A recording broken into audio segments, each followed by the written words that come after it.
Welcome to రుచిఫై. ఈ వీడియోలో నేను స్ప్రౌట్స్తో పెసరట్టు ఎలా వేసుకోవాలో చూపిస్తున్నాను. దీనికి గాను ఒక మిక్సీ జార్లో 2 కప్పుల వరకు పెసలతో చేసిన స్ప్రౌట్స్ వేసుకున్నాను. దీంట్లో 5-6 పచ్చిమిర్చి, అంగుళం వరకు అల్లం ముక్కలు, తగినంత సాల్ట్, కొత్తిమీర, 1 స్పూన్ జీలకర్ర వేసుకొని పిండిని అవసరమైతే వాటర్ వేసుకొని ఇలా మిక్సీ పట్టుకొని రుబ్బుకోవాలి.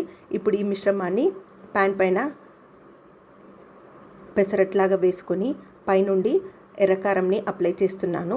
1 స్పూన్ వరకు ఆయిల్ని కూడా అప్లై చేసుకొని ఇలా ఉల్లి తరుగుని కూడా వేసుకొని పిల్లల కోసం చేస్తున్నట్లయితే చీజ్ని కూడా యాడ్ చేసుకొని ఎర్రగా వేయించి తీసుకున్నట్లయితే పెసరట్టు అనేది చాలా బాగుంటుంది. మామూలుగా పెసలతో చేసే పెసరట్టు కంటే ఇలా స్ప్రౌట్స్తో చేసిన పెసరట్టు టేస్ట్ అనేది చాలా బాగుంటుంది. పైగా హెల్త్కి చాలా మంచిది.